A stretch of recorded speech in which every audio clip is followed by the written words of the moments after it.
Hi, this is Jim Seimas. And Andrew Matheson for double coverage, our Week 8 recap edition for Friday's games? Fridays and Saturdays. And Saturday. The whole weekend. All three. Yes. We had some more lopsided contests this week. We are the champions, my friends. Right there.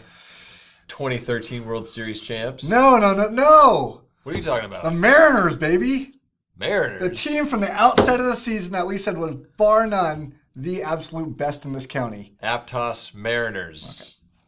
Okay. Getting at least a share of their They third know better. straight. They see I'm a liar. At least a share of their third straight SCL title. We can talk about the Red Sox later. Big winners on Friday night. Hosting SoCal 47-6 all over the nights. The two biggest games of the year Have been duds. Yeah. Last week, Scotts Valley lost to Aptos 49-0. This week it was 47-6. They do what they do. Randy running clock Blankenship is really good at what he does with that wing T offense. So Yeah. pretty darn good. Yeah. I sound like a broken clock here and interviewing the kids. Every week it's 500 yards, 14 carriers, 6 touchdowns rushing, and maybe a 1 or 2 passing. 50 or 60 points on the board. Yeah, that's just status quo. Yeah. Same thing. Miles Bodwin, Louis Demisel, CJ Pistorino and Austin Verdugo all had big games. They just had their way, and they took advantage of a couple of turnovers, Got after it on defense, and no contest, really. Yeah. No offense to the Knights. I mean, they did what they could, but the turnovers were costly. No, it's their season. I mean, we talk about it at the start of every year. They lose a ton of guys. They bring a bunch of new guys in. Yeah. Everybody knows the system. Everybody's in mid-season form before the season even starts. Yeah. And, now we get to this point, and it's like, oh, big game against Scotts Valley, big game against SoCal, and Aptos is like, whatever. There really is some disparity between the number 1 team and the number 2 and 3 teams. Yeah. So. Yeah.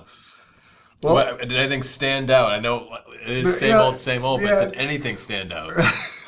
No, they could have played better in several aspects, quite honestly. And Randy's constantly drilling that into his kids. We haven't played Aptos. Yeah, and they're where they're trying to improve their pass game a little bit, and just what they do defensively and execution running the ball. Yeah. And they're perfectionists, and that's why they're going to be so good and contenders in CCS. And that's where they have SLV next week, right, to wrap up their season. Next week they have Gun. Excuse me, they have Gun and then SLV to wrap up the regular season, and then they're in the playoffs, and then the teams are going to be kind of a little more like this. It's weird. You look at the playoff matchups and you say when we get to that, and every team averages 400 yards and 35 points a game. Yeah. And then what league do they play for? It becomes a lot more competitive. Sure. So. You talk about the Red Sox yet? No. Okay. Right now is a good day to be green. I don't know what that means. Oh, Harbor. Yeah. Harbor. Yeah. Easily the best game of the weekend. Yes. And it was 2 touchdown. Big winners. Big winners for the Harbor Pirates. 34-20 over St. Francis. Shocker alert. Oh, well, yeah, you picked St. Francis. I picked St. Francis. After the 1 half, St. Francis was ahead 14-7. I thought St. Francis was going to win. After 3 quarters, it was tied. I still thought St. Francis was going to win. And then Harbor flipped it on its head. And they said... double coverage schmoverage. I know. You guys know nothing. Nada. Yeah. Pablo Correa. The fireball. Yes. Taken into the house 4 times in this game. 3 rushing, 1 receiving. He had 50 yards receiving and a boatload of yards, 156 yards rushing. And, of course, in that fourth quarter, excuse me, I had to swallow there. That's all right. Correa caught a touchdown pass from Milo Small to tie the game at 20-all. St. Francis on the very next play turns it over. 5 plays later, Correa goes in for a short yardage touchdown to give Harbor the lead and the momentum for good. And he had another touchdown as well, but really kind of, I thought, it was a close game, but I thought St. Francis was kind of in control of the game a little bit. And then Harbor just was whatever. Key turnover. I play the percentages when I make my picks, and I was thinking, 60-40. I feel safe with that. Okay. If Harbor has beaten SLV, they could pass the ball. Yeah. But in recent weeks, they've really been able to run the ball. Yeah. And Korea is a big reason. Yeah. He did well against Santa Cruz a couple weeks back, last week, I believe. Yeah. And but this is a shocker for me, is that Harbor applied pressure on the defensive front and sacked Nick Ciandro. Well, they had 2 sacks in the opening series. Wow. They only had 1 for the rest of the game, by my count. But they did hurry him a little bit. And they really kind of focused on Garrett Saucedo. He's too good to be bottled up for that long anyway, and he had a pretty fantastic game. 94 yards rushing, he had about 90 yards receiving, touchdowns on both sides as well. He's too good to be bottled up. But you mentioned kind of Correa on that opening drive for Harbor. Yeah. They were going the ball straight with Jaden Taubman. Get down to like the 2-yard line. Taubman gets injured, comes out, doesn't play for the rest of the game after that first series. Correa comes in, first run, gets a touchdown.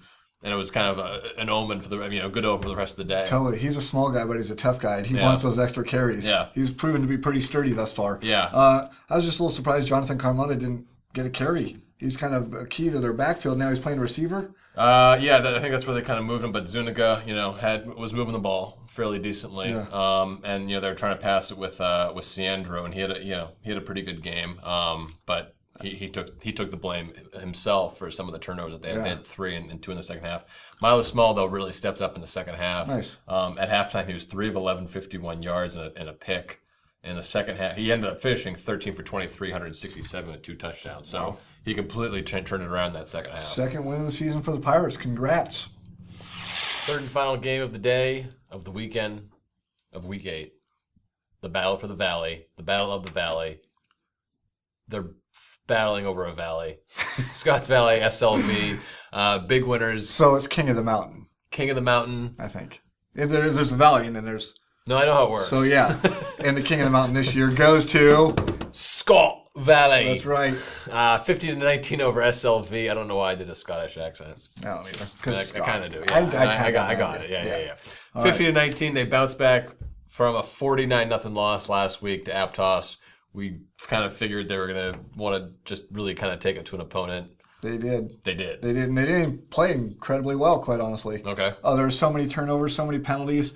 We're talking about 24 combined penalties for 240-something yards. There was a total of 4 interceptions, a total of 6 fumbles. It was a 3-hour game that felt like 6. And it was like a beautiful sunny day. Oh, we can't blame the weather. We saw the sunset. It was all the players. We were all holding hands on the sideline. Oh, there it goes. Thank you, referees. Someone coughed up the football while watching it. So, yeah, it was an incredibly long game. Yeah.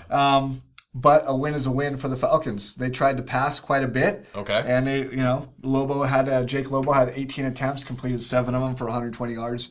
And then they did the old standard run it in your face and run it all around with Hate that. Willie Two Shoes Johnston and 2 shoes, 1 hand. That's right. Yeah, the cast on. Yep. And Jake Remberg, who had both ankles working properly. He ran for 220 yards on 26 carries.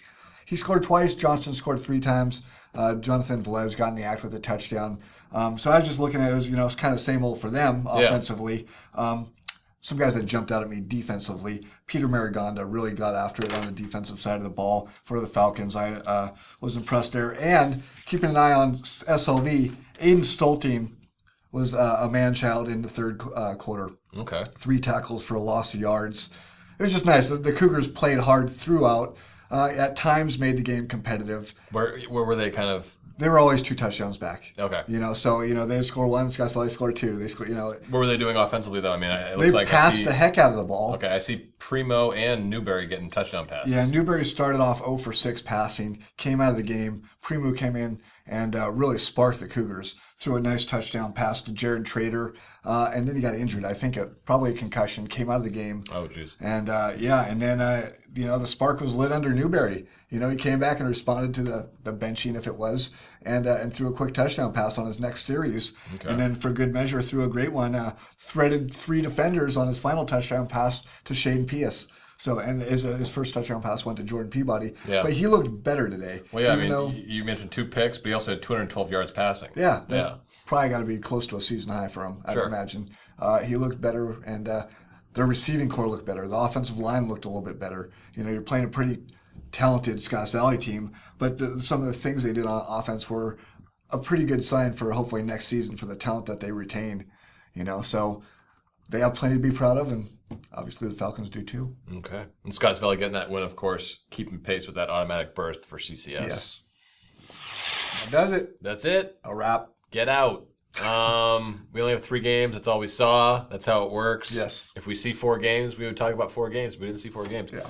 I would like to mention, though, Caleb Slaughter for Cabrillo.